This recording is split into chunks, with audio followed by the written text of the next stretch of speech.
So, what's the future of artificial intelligence actually going to look like? For a second, let's just forget the killer robots you've seen in the movies. We're about to get a major reality check based on a landmark report from Stanford University, one that looks at what our lives might really be like with AI by the year 2030. So yeah, let's dive in and separate the Hollywood hype from what's really happening. Okay, first things first, we've got to clear the air. There's this massive gap between the AI we see on the big screen and the AI that's actually being built in labs right now. So let's take a minute to separate the science fiction from the science fact. You know, the Stanford report, it puts it pretty bluntly, right from the get-go. All those scary dystopian stories we've all grown up with, well, the report says, nope, that's just not it. The reality is actually way less dramatic, but in a lot of ways, so much more interesting. So look at this contrast here. On the one hand, we've got this myth, this idea of superhuman robots with their own secret plans. But the reality? The report says there's no reason to worry about some imminent threat. Real AI is actually just a bunch of powerful but super specialized tools. I mean, think about a navigation app or a spam filter. They're not supervillains, right? Each one is just painstakingly built for one very specific job. Okay, so if it's not Skynet, what is AI? Well, the report gives us this really great definition, and the key phrase to focus on is function appropriately and with foresight. See, it's not about being human. It's more like a spectrum of skills. A calculator? That's intelligent, but in a very, very narrow way. A self-driving car? Way more complex. So it's not like we're trying to reach some single finish line called intelligence. It's this huge, sprawling landscape of different capabilities.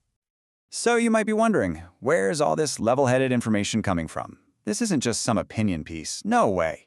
This is coming from one of the most ambitious academic projects ever launched to really get a handle on AI. 100 years. Just let that number sink in. That is how long this study is planned to run. Stanford University has committed to tracking the progress and impact of AI for an entire century. Well, it's incredible. And everything we're talking about today, it comes from the very first report from that massive study. And they brought together the heavy hitters, experts from AI, law, economics, political science, you name it. They're all here to give a really sober, deeply informed look at where this is all going.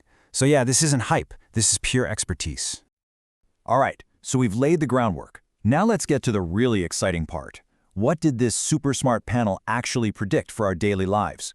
We're talking about a typical North American city, just a handful of years from now. Now, the report looks at 8 different areas, a whole bunch of stuff, from entertainment to education. But for us, today, we're going to zero in on 2 of the big ones, transportation and healthcare, because these are the places where AI's impact is probably going to feel the most real, the most transformative for every single one of us. So let's kick things off with how you're going to get around town. Look, this whole self-driving car thing, it's not happening overnight. It's not like we're all going to wake up tomorrow and the cars are driving themselves. As you can see here, it's been a slow burn. I mean, think about it. We got intelligent parking assist way back in 2003. Then came adaptive cruise control, then blind spot monitoring. AI has just been slowly taking over little tasks one by one. And the report's prediction? By 2030, all these little steps will add up, and autonomous vehicles will just be a totally normal sight in our cities. And this is the really mind-blowing part. It's not just about getting to read a book on your way to work. The knock-on effects are going to be huge. I mean, just imagine, if you don't need to park your car, or maybe you don't even own one, how does that totally change the way we design our cities? Where would you choose to live? We're talking about something that could fundamentally reorganize our cities and our entire way of life. All right, let's switch gears to our second area, healthcare. And you'll see a similar story here. The goal isn't to replace doctors and nurses. No, it's all about supercharging them, giving them tools to improve the health and quality of life for literally millions of people. But, and this is a big but, it's not going to be simple. The report is super clear about the hurdles we have to jump.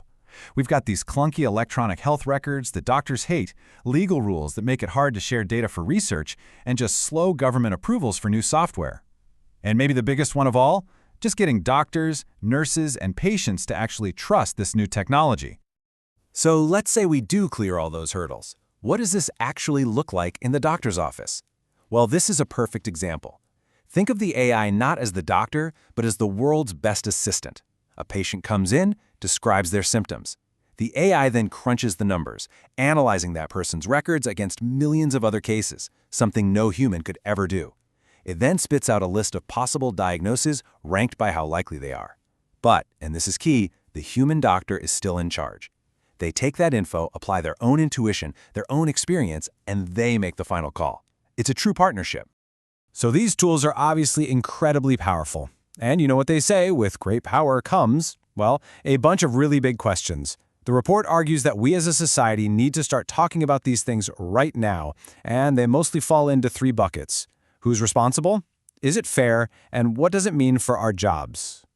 First up, accountability. It's a pretty simple question, right? Who's to blame when a self-driving car crashes, or an AI medical device makes a mistake? Is it the person who owns it, the company that built it, the programmer who wrote that one line of code? The truth is, our current laws just weren't designed for this. We have to figure out who's on the hook in this new automated world. Next, let's talk about fairness. And this one is subtle, but it is huge. See, an AI only knows what we teach it. It learns from the data we feed it. So, what if that data is biased? What if it reflects our own society's prejudices? Well, the AI doesn't just learn those biases, it can actually make them worse. So a massive challenge is making sure we don't accidentally write our own worst habits into the code that's going to run our future. And of course, the big one, money and jobs. AI is going to make things way more efficient. It's going to create a ton of new wealth, but it's also going to change and even get rid of some jobs. So we have to ask ourselves, who gets to benefit from all this new efficiency? And what's our plan for the people whose skills might not be needed anymore? How do we make sure they're not left behind? So, we've looked at the tech, what it can do, and the big challenges it brings up. And the report, it wraps all this up with a really powerful message about, well, about all of us and our responsibility here. And this right here, this is really the heart of it all.